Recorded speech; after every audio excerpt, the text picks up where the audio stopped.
आज मैं पद्म यानी कमल तथा मीन यानी मछली के प्रतीकों का इस्तेमाल कला में क्यों होता है उस पर प्रकाश डालने जा रहा हूँ।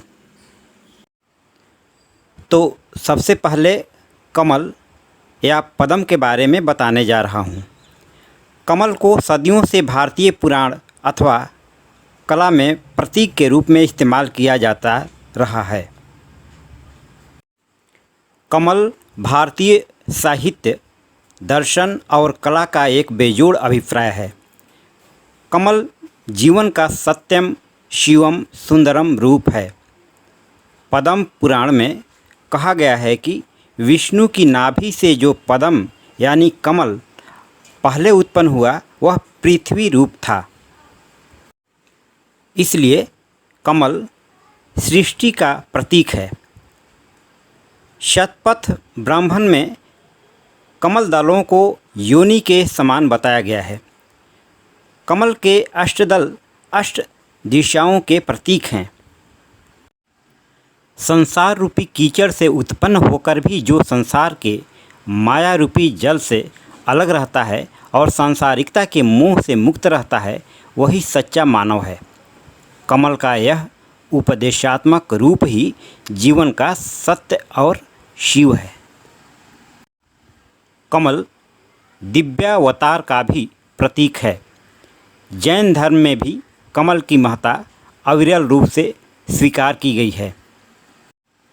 कमल लक्ष्मी का आसन एवं लीला पुष्प है।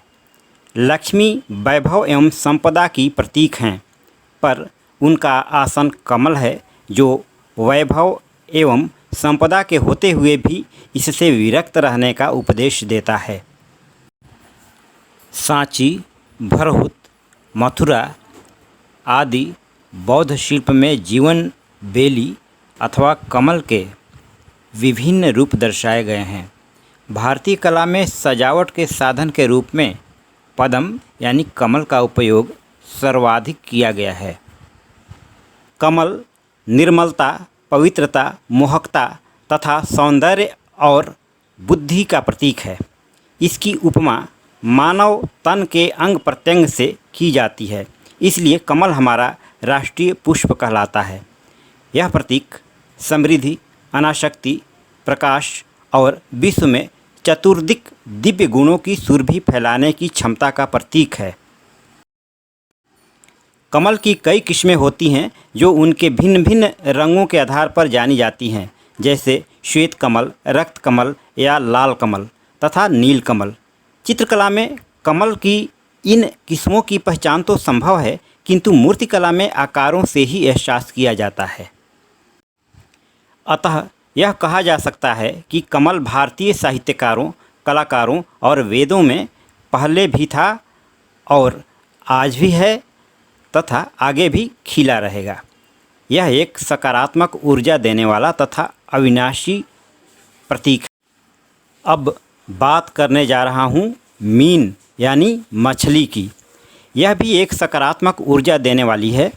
इसे भी प्रतीक के रूप में इस्तेमाल किया जाता है। औपपातिक सूत्र में स्वास्तिक, श्रीवत्स, नंद्यावर्त, वर्धमान, भद्रासन, कलश, मछली, दर्पण को अष्टमांगलिक चिन्ह कहा गया है। अष्टमांगलिक चिन्हों को शोभा एवं रक्षा तथा कल्याण के लिए छत्रों, बुद्ध पदों, आभूषणों तथा सिक्कों पर उत्कीर्ण किया जाता था। जैसा कि चित्र में दर्शाया गया है, दो मछलियों को एक साथ मीन मिथुन कहा जाता है। पुरातात्विक खुदाई से कुषाण गुप्त काल के मिट्टी के बर्तन अथवा टुकड़े पर मीन मिथुन के चित्र प्राप्त हुए हैं। मीन अथवा मछली का अंकन हड़प्पा काल की मोहरों तथा मृदमांड पर भी पाया गया है। मछली के सर्वप्रथम अंकन 6वीं-5वीं शती ईस्वी पूर्व के पंचमार्क रजत सिक्कों पर हुआ है। मछली का दर्शन एक शुभ शकुन माना जाता है। मछली को सपने में देखना भी शुभ माना जाता है। कहा जाता है कि इससे धन की प्राप्ति होती है। वास्तुशास्त्र के अनुसार भी घरों में मछली पालना तथा उसका दर्शन करना शुभ माना जाता है।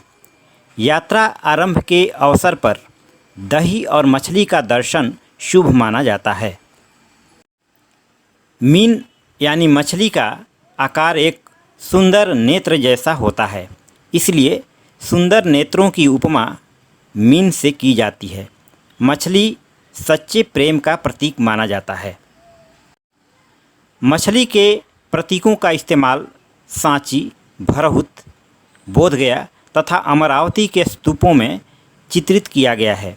इसके सहारे जीवन के उल्लास, पारंपरिक संपर्क एवं शालीनता के भाव को दिखाया गया था।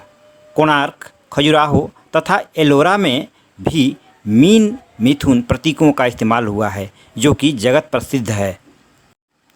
मछली की प्रजनन शक्ति अधिक उर्वरा होती है।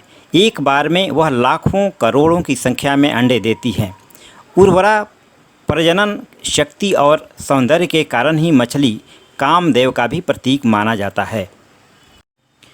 मछली को चंचलता का भी प्रतीक माना जाता है। ऐसी बहुत सी मृण मूर्तियाँ एवं प्रस्तर मूर्तियाँ पाई गई हैं, जिनमें एक नारी को मछली के साथ उत्कीर्ण किया गया है। मीन या मछली वस्तुतः मातृदेवी की उपासना का एक अंग है। तो आज के लिए बस इतना ही।